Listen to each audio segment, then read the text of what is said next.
Democrats. Today is Thursday, January 18th, and it's time for the Chairs Live. Happy Thursday.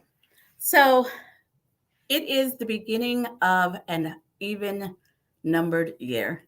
And in our even numbered years, we're always, everybody's all on Twitter and people are actually paying attention to politics, which excites me on one side, but it makes me a little depressed because people aren't paying attention all the time. But it is a year and people are paying attention to the election cycle, partially because of some of the crazy bills that have come out of this legislative session, partially because we have a criminal on the ballot at the presidential level. There's all kinds of reasons that people are getting engaged. One of the big things, though, that happens on our level, happens on this level in Oklahoma, is that this is the time of the year in an even numbered year where people who normally aren't engaged are always asking, why don't the Democrats run a candidate in every single race? It is an absolute legitimate question. And it's a question that I try to solve every day. Every day I get up and try to figure out where can I find another person willing to run for office? Where is another place where we can elect another Democrat? It's not as easy as just pulling names out of hats. It's not as easy as just talking to someone who I think is qualified, who might want to run. There's this whole big picture, and we're going to talk about this every day next week for a little bit because it takes that much. But what I want to say to you is that when you're thinking about our democracy, and as Victor Gorin just said, democracy itself is on our ballot, and it absolutely is.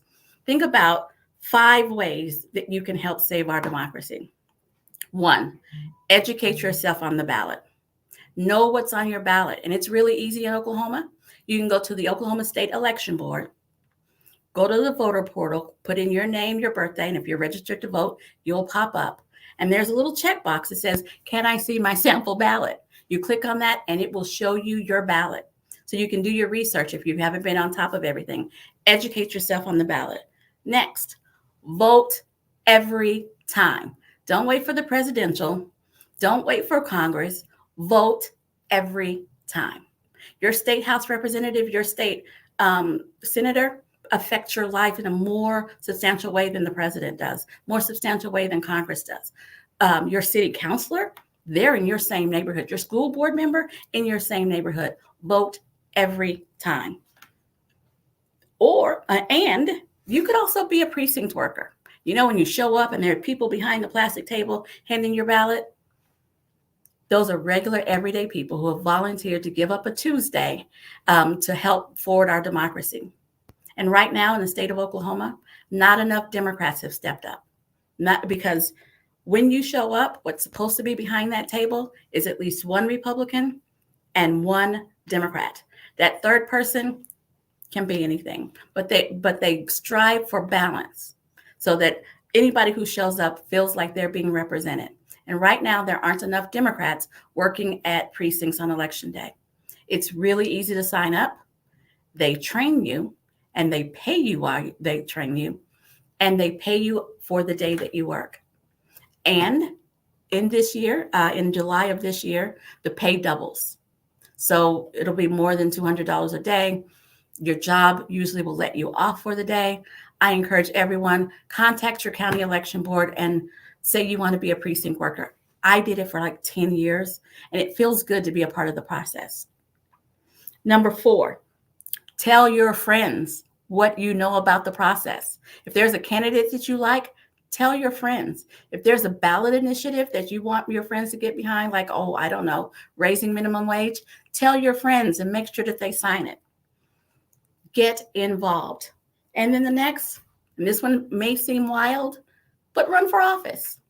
The folks who are sitting in our legislature, sitting on a city council, on your school board, are regular people who decided that it was their time to step up.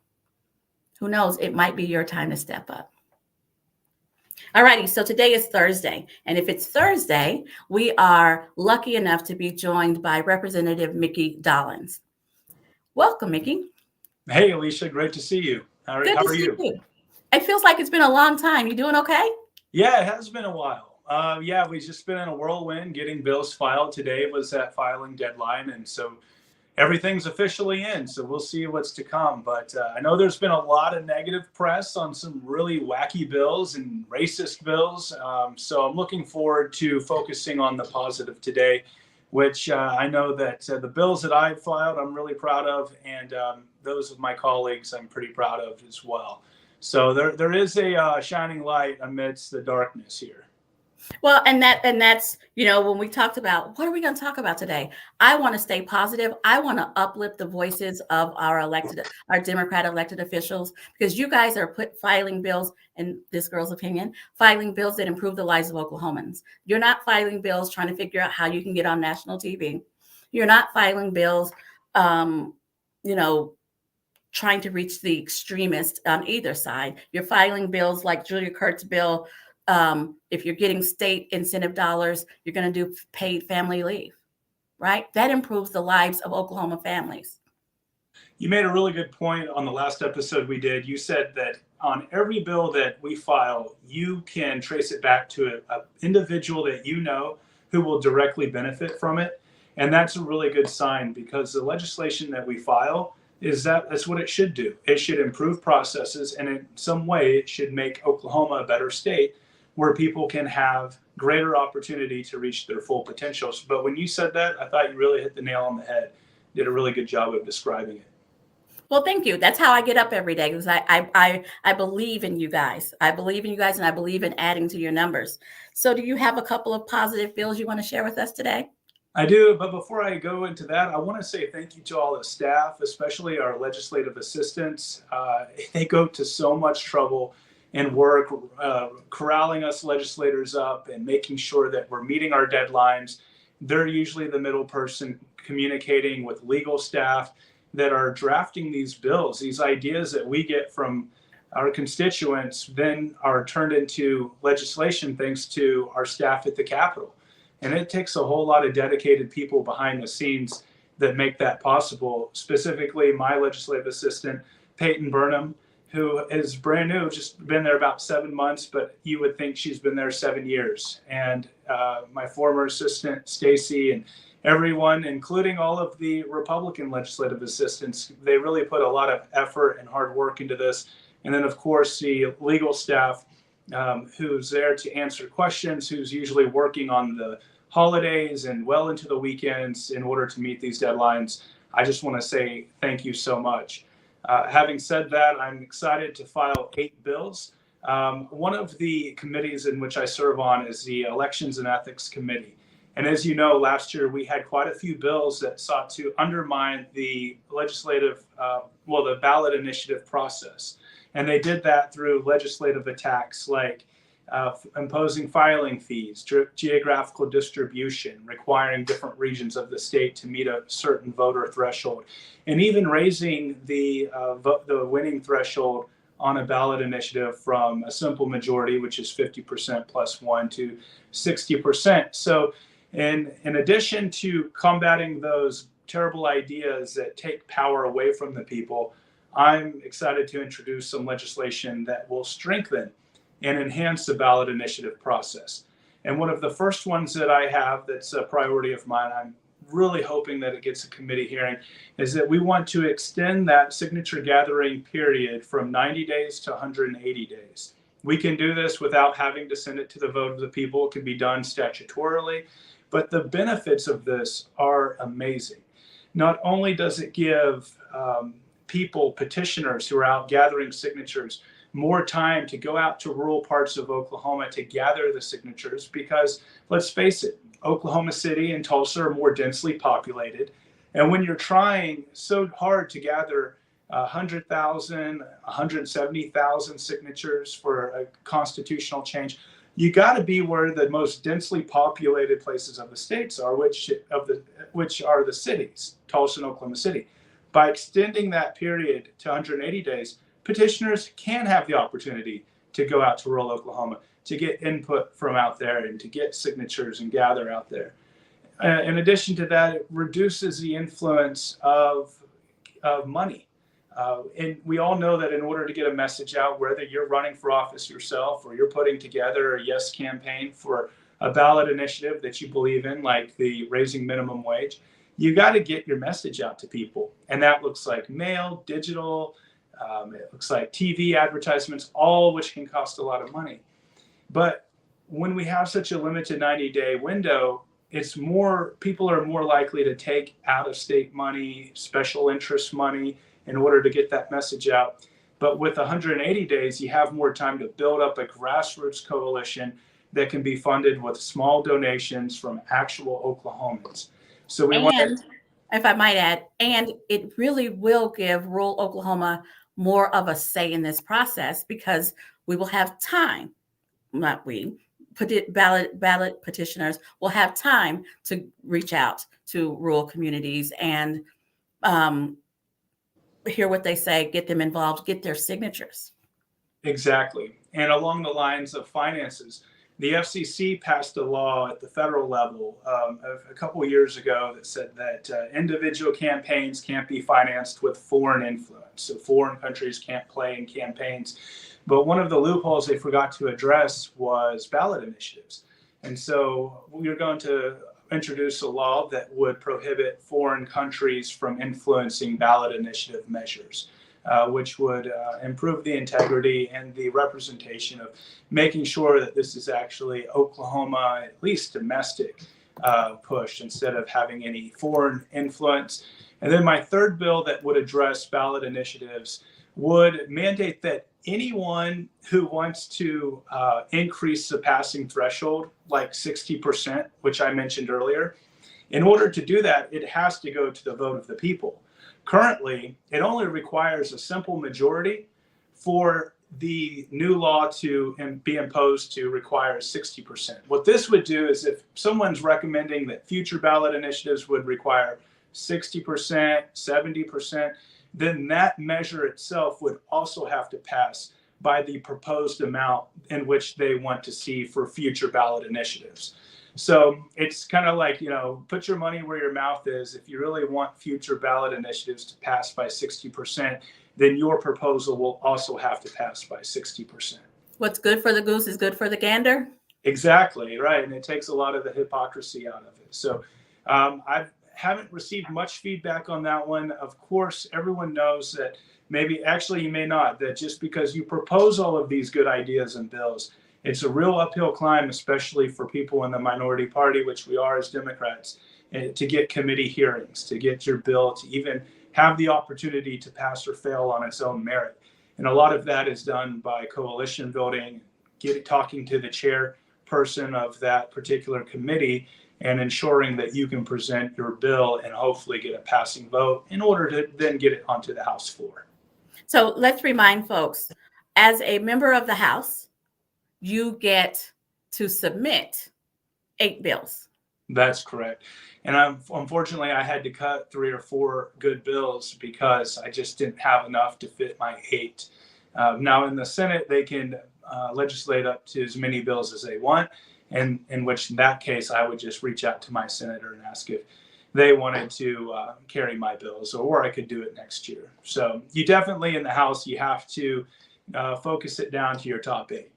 So you get 8 bills, correct, but they may not all be heard. Yeah, that's true. You're actually pretty lucky, we as Democrats, if you have half of those bills heard. So it's and oftentimes they'll use time as a factor, but really what it comes down to is the party in charge. And at this point, the people of Oklahoma have elected Republicans to have that power, and as a consequence, we're seeing a lot of the detrimental effects and a lot of the short-sighted policy issues and some of the more wacky issues. So it's definitely, voting matters. It absolutely affects our lives, especially here at the local and state level. So I got into a Facebook fight. Not proud of it, but I'm a share. I got into a Facebook fight yesterday because I was telling someone that members of the House get 8 bills. And there's one particular member of the House that has triggered my ire because of his 8 bills, right? One of them is painfully racist, and the other one has nothing to do with the reality that we deal with in Oklahoma. he gets 8 bills and he wasted them on wackiness. When, it makes me wonder, is world peace achieved? Have we dealt with all the hunger there is that we can talk about hauling children away with by animal control? It was a joke bill. I need to believe that it was a joke bill. I need to believe that it was a joke bill. But why throw away a bill when there are issues that we can bring up to help Oklahomans? You said it perfectly. When this state is inflicted with food insecurity, homelessness, education, infrastructure problems, to waste your opportunity, your privilege to serve in the House of Representatives he admitted it was the animal control part, hauling kids away from educational opportunities, he said was a joke. And it's pretty representative of of his pattern as a legislator, whether it's trying to legalize bull hooks, which are torture devices that old circuses used to use on animals, trying to on elephants, trying to reinstate cockfighting. Come on, actually going into depth on this whimsical legislation, creating hunting dates and hunting licenses and a bounty on Bigfoot. This, clearly Representative Humphreys has a big imagination, yet wants to take away educational opportunities from children who also have vast imaginations. There's a lot of projection going on there. There's a lot of unseriousness and unfortunately Attention seeking. And unfortunately, with legislators like that, it gives us all a black eye. Oklahomans, they don't want to see their tax dollars wasted on joke legislation, which was self-admitted by the representative. A waste of our tax dollars, and a waste of the privilege. People cast a vote for this representative thinking that he was going to go to Oklahoma City to represent them and improve their lives. I don't know another way to say it, but present bills that will make lives easier in Oklahoma, make Oklahoma a place that businesses want to come to. And he's making us a laughing stock. He's wasting the privilege. Definitely. But to shift focus back on the positive, I mentioned homelessness. One of my bills addresses homelessness. It's a step in the right direction. Having a lot of housing insecure people in South Oklahoma City, I've had a chance to speak with them. I volunteer at City Rescue Mission, and I only say that because it gives me an opportunity to listen and get to know some of their issues. And one of the things that came up routinely was how difficult it was to get replacement IDs, to get a replacement birth certificate. Not only how to navigate that process, but then once you do navigate it, it's a $25 replacement fee. And for anyone who's housing insecure, it's really steep. And so I've introduced legislation that will waive that replacement fee for people who are homeless. And I know that that's not the silver bullet. It's not the end all be all, but it is a step in the right direction into helping them get stability, to regain some control over their lives. And then having an ID will help them with housing, with food services, and with many other things. Job acquisition. Job applications, acquisitions. It's definitely it's a hurdle that's a relatively simple fix. And it's something that we can do to help the most vulnerable amongst us reintegrate back into society and do what most of them want to do, which is be useful and contribute to society and be respected. Well, thank you. I was hoping that you would mention that one, and you keep downplaying it, but it's all about removing the obstacles, right? It's removing an obstacle from folks moving ahead, from folks taking care of themselves and taking initiative to do the next thing, because most folks just want to be useful. They just want to live their lives and be useful. And this will absolutely facilitate that. It's just one more step, just removing one more barrier. And so I want to thank you for that. And the paid family leave, there's a bill, kind of insisting that landlords give a little bit more notice before eviction. Those are the kinds of things that remove obstacles and allow people to pursue happiness, which is what we're supposed to be doing. That's right. And I will mention along the lines of low income, this bill that I filed will help low income seniors, so people over 65. Right now, we have a 538H form, which is a property tax credit for seniors and for people with disabilities. The catch is it hasn't been updated since 1996. So in order to qualify for this property tax credit, you have to have less than a gross household income of $12,000. Now, even people and seniors and people with disabilities on Social Security are making $1,800 a month. So there's hardly anyone, very, very, very few people are qualifying for this property tax credit. Essentially, it's just words on paper because everyone's making over $12,000 a year. And so what this does is it increases it from $12,000 to $25,000 per year. So that way, seniors 65 years and older, and then adults with disabilities will be able to take advantage of this property tax credit. Oh, that's awesome. That's awesome, because as a realtor, I would point that out to people. I never knew what the dollar amount was, but I would point that out to people. And now I know it was almost useless. So thank you for digging into that. And again, finding and removing an obstacle to folks being able to be independent and take care of themselves. And I will say that this was a bipartisan effort. I know that our county assessor in Oklahoma, Larry Stein, we don't see eye to eye on a lot of issues, but I'm glad he brought this up to me. We were at a housing conference and we were both speaking on a panel. And of course, he assesses property value as his job entails. And he brought this issue up and he said, this 538H form hasn't been updated since 1996. It's only 12,000. I haven't seen anyone be able to use this tax credit. And so he brought that to my attention, and it's a good bill. And we got it. We worked together on it, and we decided that 25,000 would help a lot more people while still being in that low income range. And so that it's a good example of bipartisanship and working with someone who you don't always agree with, but when it comes to citizens and low income individuals and people with disabilities, it is something that most of us can agree on. And that's what we appreciate about our representation, our Democratic representation at the Capitol, is that you guys have to be creative in finding solutions, working across the aisle, and getting folks to work with you to get meaningful legislation passed. And so every time you come on, you thank someone.